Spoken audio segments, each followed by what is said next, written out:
Hello everyone, in this video we're going to talk about comparison operators. We've talked about operators before, using assignment operators, using arithmetic operators, and in our last video we talked about strings. So let's create a new file. We'll call it comparisonOperators.js, and now I want to introduce you to a new type of variable that we haven't seen before, and it's called a boolean. And a boolean is just a variable that can have two values.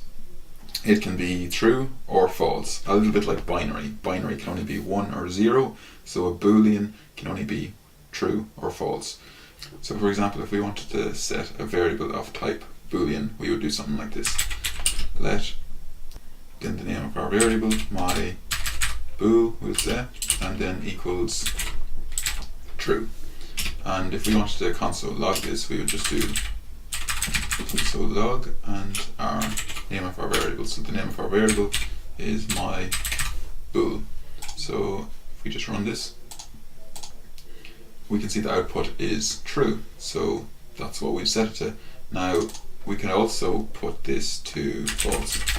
So we can have true and false. And if we run this, we'll see that we get our answer as false. So now you know what a boolean is, we can start working with them. So imagine I have my bool here as a variable, and then I want to compare it to some value. So I could have a second variable called my bool2, and I could set that to false, or I could just put in false in here.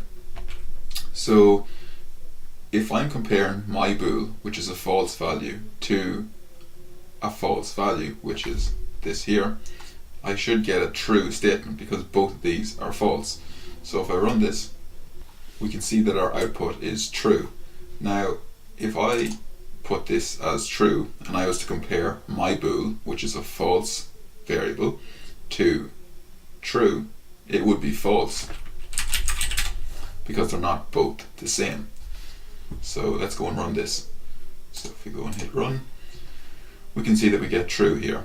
So if I changed my variable, my bool, to true, I would then be comparing my boolean, which is true, is equal to false, and true is not equal to false. So we're going to get false as a result. So if I go and run this, we can see that we get false. Okay, so you're probably getting the idea of it now. So I'm going to just use a different variable to switch it up a little bit, maybe if you aren't quite sure of the previous example. So I'm going to make a variable and I'm going to call it age, and age is going to equal 25. Okay, and I'm going to get rid of this inside my console log, and I'm going to use my variable age. So if it's confusing you, we're not actually going to use this variable anymore. So I'm going to get rid of this, and within our console log we're going to compare our age, our number 25, to something else. So I could have age, and I want to check to see is it equal to 24. So age is not equal to 24 because age is 25. So our output that we get should be false. So I'm going to run this, and we can see that our output is false. Now if I was to change this to 25, which it is, the age variable is 25, we should get true as a result. And we do. You can see true. Now what you can also do is you could have this in quotation marks. So you could have this 25 as a string, and if we go and hit run, you'll see our output is also true. So it doesn't actually take into consideration if it's 25 as a number or if it's 25 as a string. Now if you had something like this, 255, and we go to run this, it would tell you that it's false because 225 gets converted to a normal number and then it's compared. So we just get rid of that for the moment. Now the second operator that we're going to move on to uses a third equals, and the third equals checks for both value and type. So in this example, previously when we had our single equals and we ran this statement, it gave us true, But now if we use a third equals, it's checking for the value, which is 25, but it's also checking the type as well. So it's checking that our type is of type integer, it's not string. So in this example, if we go and run this with the treble equals, it will actually get a false value. So if we want to get a true value, or we want this to be correct, we need to take away these quotes. So then if we compare our age variable, which is 25, to the normal number 25, we get true, and so we do. Now we can move on to not equals. So not equals is represented like this. So we use an exclamation mark and then we use the equals. So we use an exclamation mark and we use equals, and this checks to see if it's not equal to.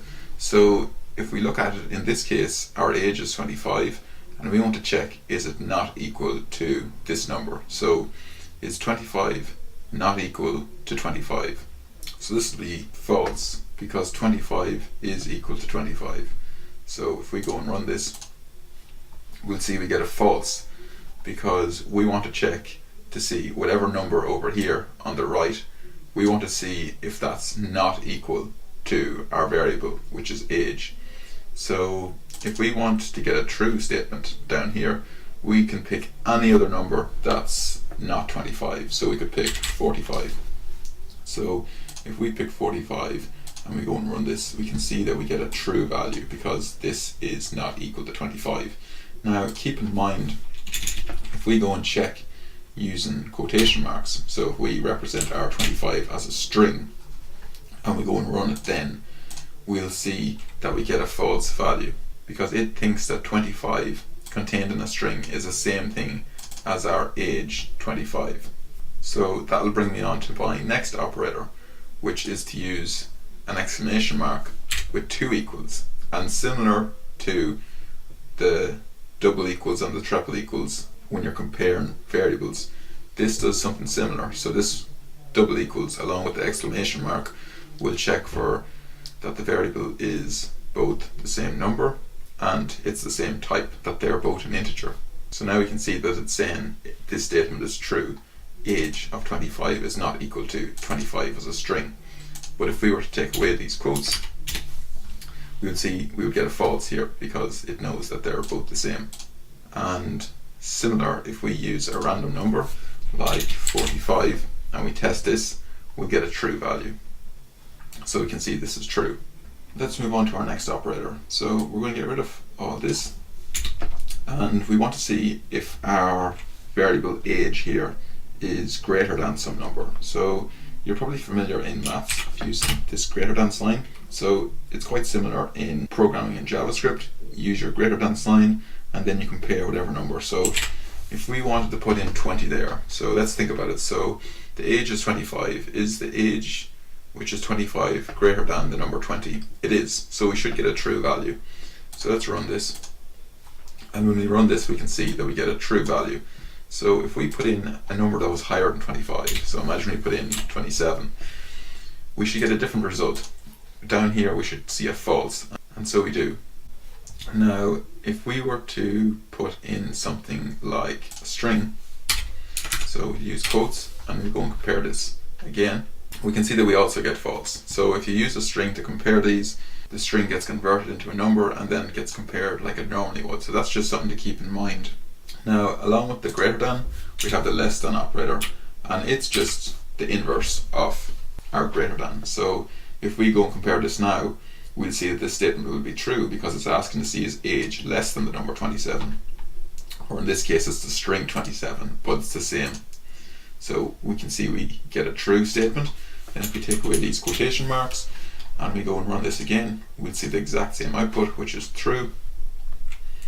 Now if we put a smaller value, let's say we put 22, 22 is less than 25, so we're going to get a problem here. So we're going to get a false value because 22 is not greater than 25, our age. One thing to keep in mind here as well, if we use the 25 to compare it, so if we go and look at this and we see is the age 25 less than 25, it's not. So if we look at this statement, age is less than 25, and we go and run this, we can see that our outcome will be false because 25 is not less than 25. So that brings me on to the next operator, which is greater than and less than equals. So if we put an equals at the end, so if we want to check to see is our age less than or equal to whatever number. So let's say, imagine we have 27 here, okay, and we go and run this. We can see that our value is true because 27 is greater than or equal to the age, and the age is 25. Now if we put 25 here, the last time when we were just using our less than operator, we got a false value. But then this time if we put our less than sign and then an equals, it's checking to see is our value here on the right, is it equal to 25 or is it greater than? And if either of those statements are true, we'll get a true value here. So if we go and run this, we can see that we get a true value, while last time when we just used our less than operator and we ran it, we got a false value. So that's just something to keep in mind. You might need to know it. And then similar to our less than, so our greater than sign works exactly the same, only if we go and run this statement here, we'll see that we get a true value. If we were to put a number here that was greater, like 26, this would not be true because age would not be greater than or equal to. So we'll see we get a false value. And then also, if we put a number smaller than age, like 24, this would be true because age is 25, so it's greater than 24. So we're going to run this and let's see we get true.